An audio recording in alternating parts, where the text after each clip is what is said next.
Wir starten heute wieder einen Versuch und zwar mit dieser Eichenbohle. Ich werde daraus eine Schale machen. Und zwar nicht mit der Drechselbank, sondern wir werden das Ganze mit einer Kapp- und Gärungssäge versuchen. Ob das funktioniert, werden wir sehen. So meine Lieben, wir starten heute wieder einen Versuch und zwar aus dieser Eichenbohle werden wir uns eine, ja ich sage es mal ein Schälchen machen. Mit einer Drechselbank funktioniert ja das am besten, aber ich habe keine Drechselbank hier und deshalb werden wir das Ganze mit einer Kapp- und Gärungssäge versuchen. Ich habe dazu mehrere Videos schon im Netz gesehen, also das ist nicht meine Idee, das ist jetzt ein kleiner Hackcheck, ob das auch so richtig gut funktioniert und wie wir dazu dann am Schluss zu unserer Schale kommen. Wie ist das Prinzip dahinter? Eigentlich ganz einfach, wie ich es in den Videos gesehen habe. Da wird eine kleine Vorrichtung auf die Kapp- und Gärungssäge gemacht mit einem kleinen Pin dran, die Mitte angezeichnet und dann durch die Hoch- und Abbewegung immer wieder hoch und runter drehe ich das Ganze und beim Drehen passiert halt natürlich das Sägeblatt passt sich dieser Form an. Es wird ganz schön viel Arbeit werden, aber wir wollen es jetzt einfach mal schauen, ob das auch so gut funktioniert. Aber dazu müssen wir jetzt erstmal diese Bohle ein bisschen abrichten und erstmal ein bisschen ausmessen, wie groß wir das Ganze an der Kapp- und Gärungssäge überhaupt machen können. Jetzt habe ich meinen mobilen Tisch einfach mal hier rüber gestellt, um es euch besser zu filmen, denn dort in der Ecke kann ich die Kamera sehr schlecht aufstellen. So, was brauchen wir denn alles überhaupt denn dazu? Natürlich diese Eiche und unsere Kapp- und Gärungssäge. Aber wir müssen jetzt erstmal die Größe ermitteln. Wie machen wir das jetzt am dümmsten? Ich habe noch ein Brett. Ein Brett hier, das ist noch Restholz und das passt hier drauf und das werden wir dann hier festspannen. Wir werden es uns erstmal die Mitte anzeigen, damit wir diesen Pin reinbohren können, wo wir das Ganze dann praktisch drehen können. Und jetzt müssen wir jetzt einfach mal ausmitteln, wie groß das Ganze ist. Ja, aber eigentlich sollte man zuerst mal diese Bohle ein bisschen abrichten. Und das machen wir jetzt mal, dicken Hobel und machen wir sie erstmal schön, oder? Dann wissen wir nämlich auch die Stärke, was am Schluss dann rauskommt.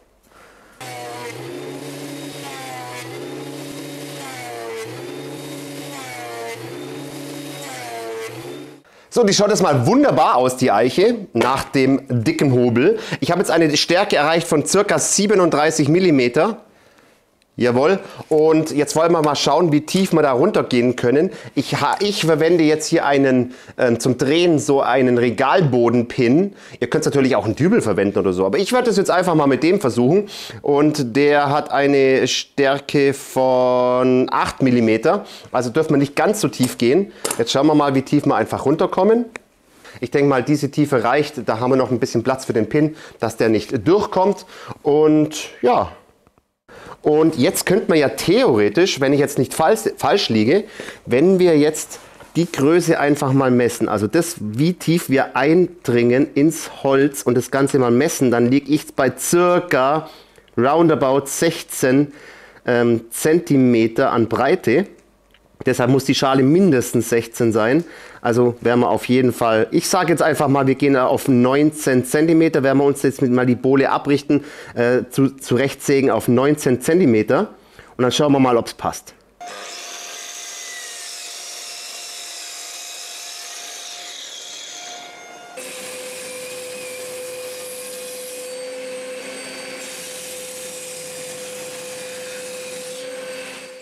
So, auf Größe haben wir jetzt zugesägt. Jetzt denke ich mal, müssen wir jetzt erstmal die Mitte ausmitteln von diesem hier. Da machen wir uns einfach jetzt mal ein Kreuzchen hin, damit wir die Mitte einfach mal wissen.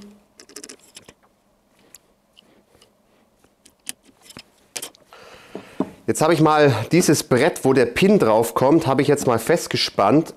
Jetzt müssen wir mal schauen, ob wir das Ganze auch noch drehen können, wie weit wir die Säge rausschieben können. Jetzt haben wir mal die Mitte circa. Ihr seht, wir können das trotzdem noch drehen, ohne dass es hinten anschlägt. Und jetzt müssen wir jetzt einfach mal, also das stimmt jetzt nicht, die Mitte. Jetzt schauen wir mal, wenn wir jetzt einfach mal die Säge raus und reinfahren, wo wir dann am tiefsten Punkt sind. Das sollte jetzt hier circa sein. Jetzt fahren wir sie weiter raus, dass wir einfach noch mal ein bisschen Platz haben.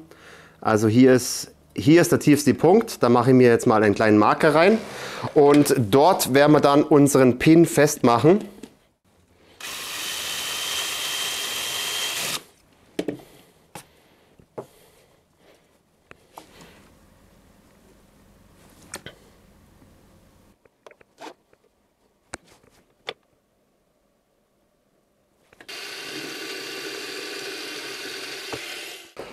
Das passt schon mal gut, lässt sich super drehen, ist stabil, kann nicht wegrutschen. Jetzt müssen wir das Ganze nur noch einstellen und zwar müssen wir das Ganze erstmal festzwingen. Jetzt tun wir es einfach mal runter. So, jetzt sind wir mal unten und jetzt richten wir das ganze Brett hier erstmal aus, damit wir genau in der Mitte sind und werden das jetzt mal festzwingen. Ja Leute, ich glaube, ich habe mich jetzt noch umentschlossen mit diesen Zwingen hier, die normalen. Ich nehme jetzt noch die Einhandzwingen, weil die können sich theoretisch bei Vibrationen können die sich öffnen. Ach, machen wir jetzt einfach Einhandzwingen hin, ist denke ich mal die bessere Wahl.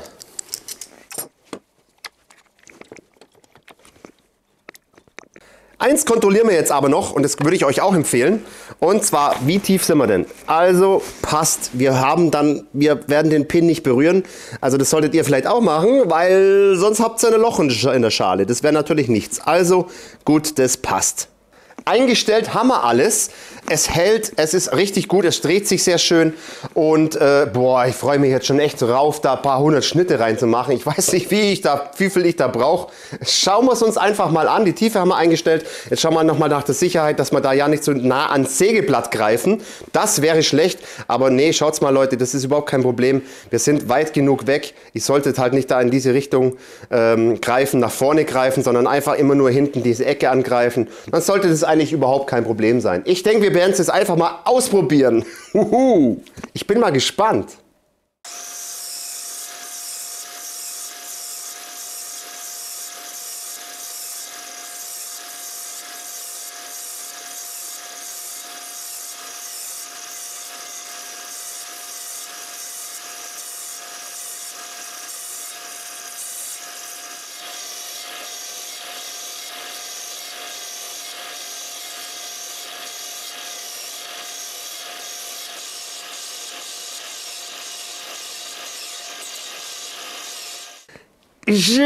Scheibengleister.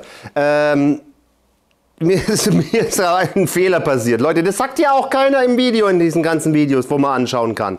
Jetzt schaut es euch mal da an. Ich komme, also sprich, wenn ich jetzt da hinten bin, ihr seht, dass diese Schnitte unterschiedlich sind. Seht ihr das? Also das heißt, ich habe nicht die richtige Achse erwischt, wenn ich jetzt runter bin.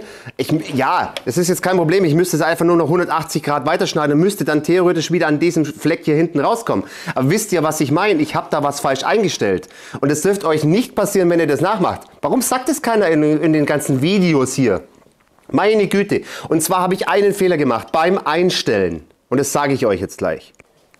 Also, ich habe schon verstanden, warum das jetzt so ist und dass ich da ein bisschen weiter nach vorne rutsche einfach.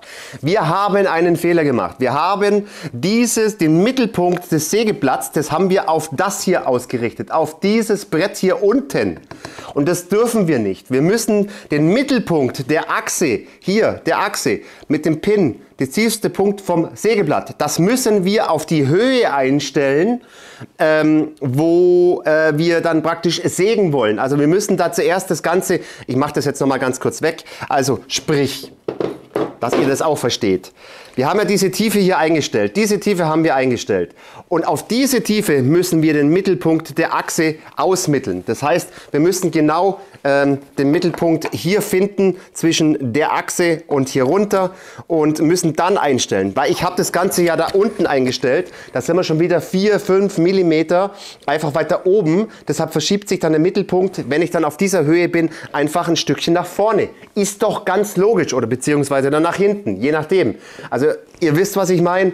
Da müsst ihr aufpassen. Stellt die Achse oder diesen Mittelpunkt einfach auf der Höhe ein, wo ihr sägt. So, jetzt machen wir aber noch mal weiter. Ich mache noch mal eine 180 Grad Umdrehung und müsste hoffentlich an der richtigen Stelle rauskommen.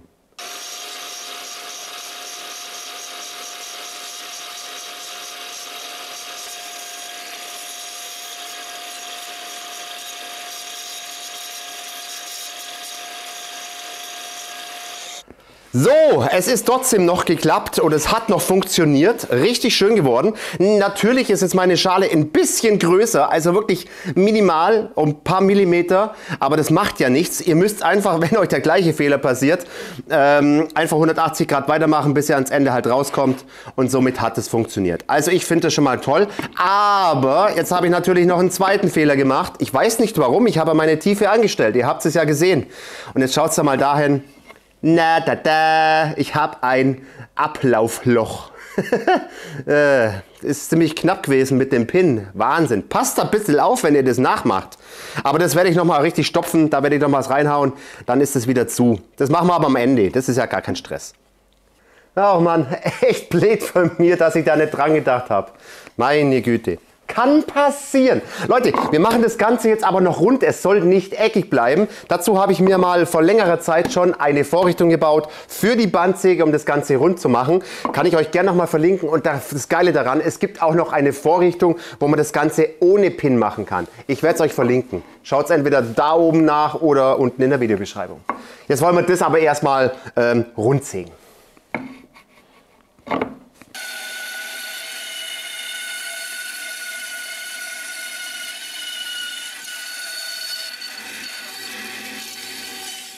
Hey, richtig mega geworden, auch mit der Kreisvorrichtung für die Bandsäge, richtig cool. Was sagt ihr dazu? Schreibt es mal unten in die Kommentare rein. Ja, vergesst bitte dieses Loch, das wird noch gestopft. War natürlich auch meine Dummheit, obwohl ich eigentlich die richtige Höhe eingestellt habe.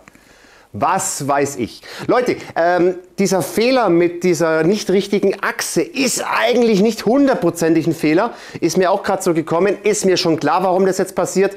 Aber wenn ihr euer Sägeblatt nur eine gewisse Größe hat und ihr wollt die Schale ein bisschen größer machen, dann müsst ihr einfach nur diese Achse ein bisschen nach vorne oder nach hinten stellen.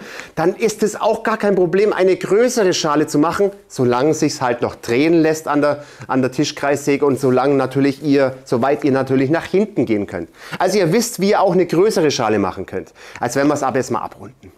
Dazu werde ich jetzt wieder meinen selber gebauten mobilen Frästisch machen. Da gibt es auch 2 Videos davon, nein, eigentlich ein Video davon, den Frästisch selber. Und dann gibt es noch ein Video, wie ich hier eine Höheneinstellung einbaue. Das zeige ich euch auch gleich mal. Und diese Videos werde ich euch natürlich auch wieder unten in der Videobeschreibung oder hier oben verlinken.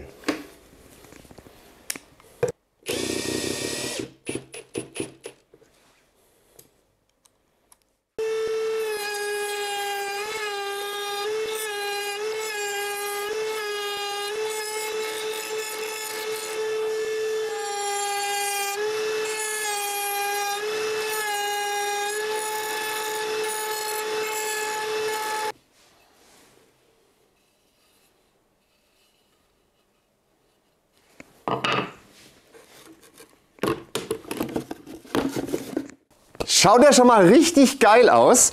Leute, mir ist was aufgefallen mit meinem Bohrständer. Ich habe meinen Bohrständer noch mal kontrolliert, warum ich jetzt einfach hier ein Loch reingemacht habe.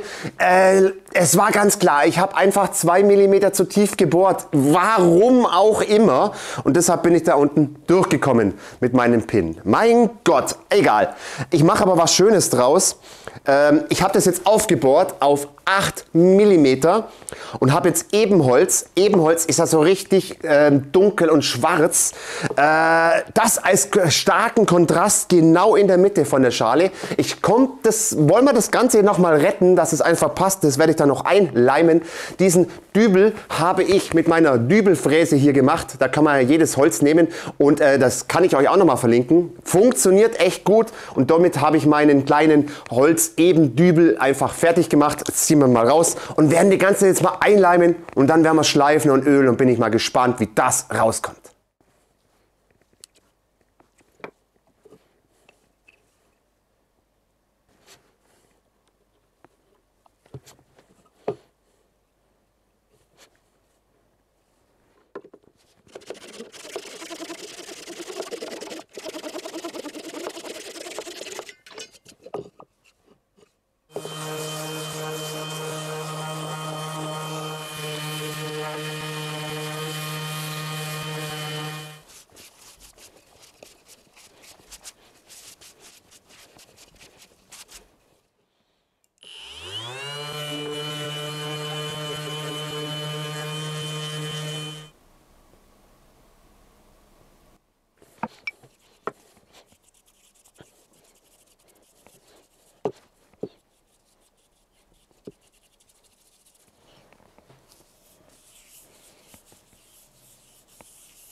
Leute, wir sind fertig. Schaut's euch mal an. Wir haben geölt und das kommt ja mal so richtig, richtig geil raus. Selbst mit meinem Bohrfehler drin, der passt da eigentlich richtig gut rein.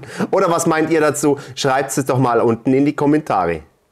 Ihr habt ja so einige Gadgets auch gesehen hier im Video, die ich jetzt auch mal verwendet habe. Da gibt es auch wirklich Videos dazu, ebenso zum Frästisch gibt es ein Video dazu. Schaut's da einfach mal nochmal drauf. Ich werde es euch unten in der Videobeschreibung verlinken.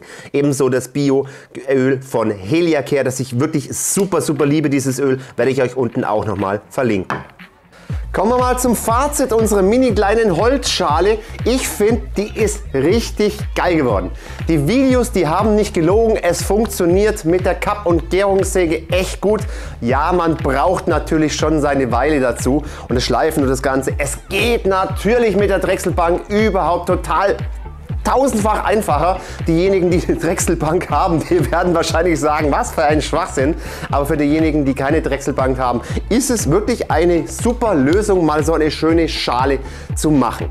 Schade finde ich halt nur, dass in diesen Videos es nicht erklärt wird oder wo man auch darauf achten muss mit dieser Achse, dass es wirklich super, super wichtig ist und vor allem, dass man mit dieser Verschiebung sogar noch seine Schale größer machen kann. Finde ich ein bisschen schade, dass es nicht erklärt ist. Ich hoffe, ihr habt es bei mir im Video verstanden, wie ich das Ganze gemeint habe und was mein Fehler war.